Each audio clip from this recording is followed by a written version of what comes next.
جس طرح کیلے کے چھلکے کے اندر کیلا رہتا ہے، اگر اس کو نکال کر ہاتھ میں پکڑ لیں تو پھر وہ کیلا نہیں ہے، پھر تو اس کی کوئی اور نوعیت ہوگی، اس پر کوئی بھی چیز اثر انداز ہوتی ہے۔ اپنے آپ کو بچا کر رکھنے کا راز یہ ہے کہ جب بھی آپ کے اوپر کوئی ایسی مصیبت پڑے، خاص طور پر غصے کی حالت میں، اور جب آپ بہت گرم ہو جائیں اور آپ ہتھل ہو جائیں کہ آپ کے پاس کوئی دلیل نہ رہے، تو غور کریں کہ کہیں میں اپنے وجود سے نکل کر باہر تو نہیں کھڑا ہو گیا، اور اگر ایسا ہے تو فوراً چھلانگ مار کے واپس وجود میں گھس جائیں۔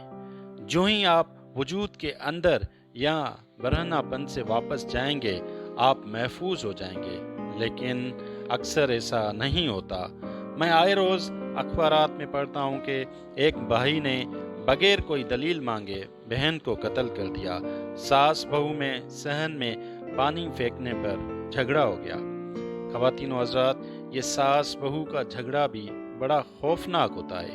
شکر ہے کہ میں کبھی ساس بنا ہوں نہ بہو ہوں، لیکن مجھے اخبارات سے یہ ضرور پتہ چلتا ہے کہ ساس بہو سے زیادہ ایک اور خوفناک چیز ہوتی ہے، اور اسے نند کہتے ہیں۔ ساس تو پھر بھی معاف کر دیتی ہے، نندیں معاف نہیں کرتی۔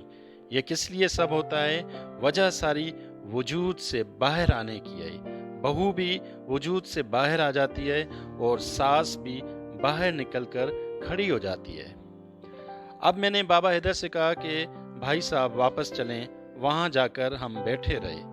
بابا حیدر کا غصہ کچھ ٹھنڈا ہوا۔ میں نے بھی انہیں بابا جلال کو معاف کر دینے کی درخواست کی اور کہا کہ خدا کے واسطے آپ اپنی ڈانگری پہن لیں وجود کی۔ تقریباً آدھے گھنٹے بعد میں پھر ان کی انگلی پکڑ کر بابا جی کے پاس گیا۔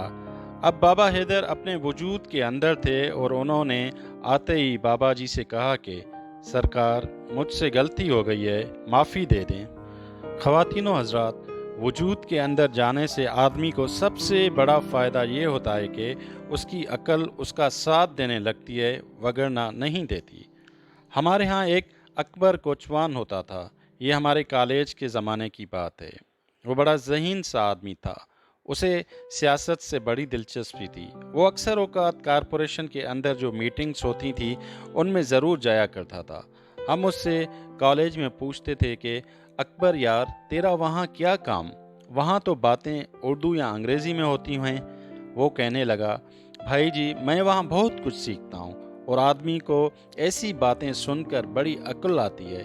آپ کالج کے اسٹوڈنٹ ہیں، آپ لوگوں کو بھی چاہیے کہ وہاں جا کر سنا کریں۔ ہم نے کہا کہ تمہیں وہاں پر سمجھ کیا آتی ہے؟ وہ کہنے لگا کہ جی، میں وہاں فیصلہ دینے جاتا ہوں کہ کون سی بات ٹھیک ہے اور کون سی بات غلط ہے۔ میں نے کہا، بابا تم کیسے پتہ کر لیتے ہو؟ ہمارے ساتھ ایک لڑکا نریندر ہوا کرتا ہے، وہ بہت ذہین ہے۔ وہ اس سے کہتا ہے کہ اکبر، تم کو کیسے پتہ چلتا ہے کہ کیا صحیح ہے اور کیا غلط ہے؟ تم پڑھے لکھے تو ہو نہیں۔ وہ کہنے لگا کہ جو پارٹی میز پر مکے مارتی ہے اور اس کا چہرہ لال سرخ ہو جاتا ہے، اٹھ کر کھڑی ہو جاتی ہے، وہ غلط ہوتی ہے، اور دوسری ٹھیک ہوتی ہے۔ بات پھر وہیں وجود کے اندر رہنے اور باہر نکلنے والی ہے۔ جو وجود سے باہر نکل کر ٹپوسیاں مارتے ہیں یا کیلے کی طرح چھلکے سے باہر آ جاتے ہیں، وہ غلط ہوتے ہیں۔ اس جانب توجہ دینے کی ضرورت ہے۔ جب ہم شروع میں ڈیرے پر جاتے تھے تو وہاں مختلف قسم کے لوگ آتے تھے، ناچنے گانے والے، اور ہم ان کی تصویریں بنایا کرتے تھے۔ اس وقت بابا جی کہا کرتے تھے کہ دیکھ، کیمرہ اپنے کیس میں زیادہ محفوظ ہوتا ہے، سارنگی یا ساز جو ہے وہ اپنی تھیلی یا غلاف میں زیادہ محفوظ ہوتی ہے، تلوار اپنی میان میں زیادہ بہتر ہے۔ اگر یہ چیزیں باہر آ جائیں گی تو خدشہ اور خطرہ ہے کہ ان پر اس فضا کا اثر پڑے جس میں آپ نے انہیں کھول کر رکھا ہوا ہے۔ جو ہی آپ کے اوپر ایسی کیفیت وارد ہو، ٹھیک ہے، کنٹرول کرنا مشکل ہے، میں کنٹرول کرنے کے لیے نہیں کہتا، لیکن آپ کو یہ ضرور پتہ لگنا چاہیے کہ یہ میرا کیس تھا اور میں اس سے اب باہر نکل چکا ہوں یا باہر نکل چکی ہوں، اور میرا اپنے وجود کے اندر رہنا بہت ضروری ہے۔ میں آپ پر یوں بھی زور زیادہ دیتا ہوں کہ آپ کا جو قومی مزاج ہے وہ ذرا سا تیز ہے دوسری قوموں کے مقابلے میں، اور جب گھبراہٹ کا موقع آتا ہے تو آپ جلدی گھبرا بھی جاتے ہیں۔ پھر جب کوئی دباؤ پڑتا ہے تو آپ کہتے ہیں کہ ہم مجتمع ہو کر اس دباؤ سے بچنے کے لیے یہ کام کریں گے جس میں ڈسپلن ہوگا۔ قائد اعظم محمد علی جناح نے جب یہ کہا کہ یونٹی، فیتھ اینڈ ڈسپلن، اس وقت ہم کالج میں پڑھتے تھے تو ہم نے کہا کہ قائد اعظم نے جو اتحاد بارے کہا ہے یہ تو ٹھیک ہے، اس کی ضرورت ہے اور ایمان بھی ہے، لیکن یہ جو ڈسپلن ہے یہ کیا فضول بات ہے؟ ہم کوئی فوجی ہیں یا وردی میں ہیں، لیکن اب جوں وقت گزرتا جاتا ہے میں سوچتا ہوں کہ اتحاد اور ایمان تو بعد میں آئے گا، ڈسپلن کی ذاتی اور اجتماعی زندگی میں شدت سے ضرورت ہے۔ ہم دوسری قوموں کے مقابلے میں ذرا اپنے خول سے جلدی باہر آ جاتے ہیں۔ جب ہم کرکٹ میں کسی دوسری ٹیم سے پٹ رہے ہوتے ہیں اور ہمارا بالر بال کرنے جاتا ہے تو ساری قوم اس کے بال پھینکنے تک ہو کرتی ہے۔ ایسا اور کوئی قوم نہیں کرے گی۔ آپ نے بھی یہ بات دیکھی ہوگی، وہ بالر پر توجہ مانگ رہا ہوتا ہے۔ جب ہم لوگوں سے کہتے ہیں کہ قائد اعظم نے ہمیں ڈسپلن کا کہا ہے تو وہ کہتے ہیں کہ جب وقت پڑے گا تو دیکھ لیں گے۔ خواتین و حضرات، جب وقت پڑتا ہے تو ان کا رویہ سلطان رائی کی طرح ہوتا ہے۔ وہ جس طرح پنجابی فلموں میں گنڈا سا پکڑے کسی چیز کو خاطر میں نہیں لا رہے ہوتے، ویسے ہی ہم کرتے ہیں۔ زندہ قوموں پر جوں وقت پڑتا ہے وہ زیادہ مہذب، زیادہ سنجیدہ اور زیادہ خیال کے ساتھ وابستہ ہو جاتی ہیں۔ بدقسمتی سے ہماری اس طرح کی ٹریننگ ہوئی نہیں ہے۔ یہ ٹی وی کی بھی ذمہ داری تھی کہ وہ اپنا کردار ادا کرتا۔ ہمارے بابے جو ہیں وہ بہت شدت کے ساتھ اس بات کی تعلیم دیتے ہیں اور ان کا ڈسپلن سکھانے کا اپنا ہی انداز ہوتا ہے۔ وہ جوتا اتارنے میں بھی ڈسپلن کو محلوظ خاطر رکھتے ہیں۔ ڈیروں پر جوتے رکھنے کا ایک الگ انداز ہوتا ہے۔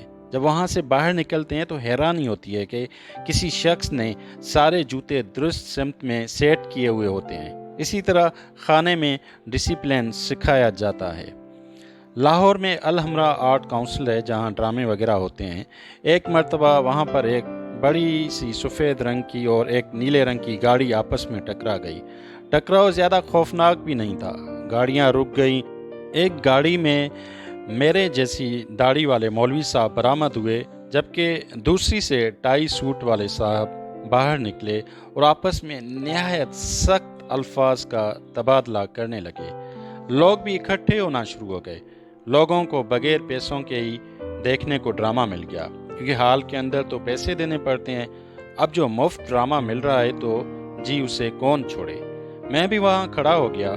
وہاں سفید گاڑی سے جو نیلی گاڑی ٹکرائی تو اس کا سفید پر نیلا رنگ آ گیا۔ وہاں ایک ایسا شخص کھڑا تھا جو کامیڈی ڈراموں میں ایکسٹرا رول کرتے تھے، وہ دور تماشا دیکھ رہا تھا اور کار والے مولوی صاحب کو مخاطب ہو کر کہنے لگا، مولوی صاحب، یہی وہ مقام ہے جہاں دین اور دنیا ملتے ہیں۔ اب دونوں صاحبان نے اپنا اصل وجود اپنی موٹروں میں رکھ دیا تھا اور وہ برہنہ ہو کر بغیر چھلکے کے کیلوں کی طرح باہر آ کر لڑنے لگے۔ بجلی کے تار جب تک اپنے خول میں رہتے ہیں اچھے ہوتے ہیں، خدمت کرتے ہیں، پنکھے چلاتے ہیں، ہوا دیتے ہیں، روشنی کرتے ہیں، لیکن جب باہر ہوتے ہیں تو جان کا نقصان کرتے ہیں۔ خرابی ہمیشہ پیدا ہوتی ہے جب انسان کو اپنی ذات پر اختیار نہیں رہتا اور وہ اپنے کلبوت سے باہر آ جاتا ہے۔ جو شخص اپنی بے چینی کی کیفیت میں اپنے اوپر تھوڑا سا اختیار مضبوط رکھتا ہے وہ زندگی میں ضرور کامیاب رہتا ہے اور اس کا مشکل وقت چلا جاتا ہے۔ اس حوالے سے مجھے ایک لطیفہ یاد آ رہا ہے۔ ایک دفعہ ایک چور ایک گھر میں آ گیا۔ اس گھر کی مالکن بڑی موٹی تھی اور 2-2.5 من کی تھی، اور جو اس کا خاوند تھا وہ دبلا پتلا تھا۔ چور جب آیا تو اس کے قدموں سے تھوڑا کھڑکا یا شور پیدا ہوا۔ اسی اثنا میں اس موٹی عورت کی آنکھ کھل گئی اور وہ اپنی چارپائی سے اٹھی اور کہا کہ تیری ایسی کی تیسی۔ اس نے چور کو بازو سے پکڑا اور وہ چور بیچارہ پھسل کر زمین پر جوں ہی گرا، وہ عورت اس کے اوپر بیٹھ گئی۔ اب اس کا بیٹھنا تھا کہ چور کی چیخیں نکل گئیں۔ اس عورت نے وہاں بیٹھے بیٹھے اپنے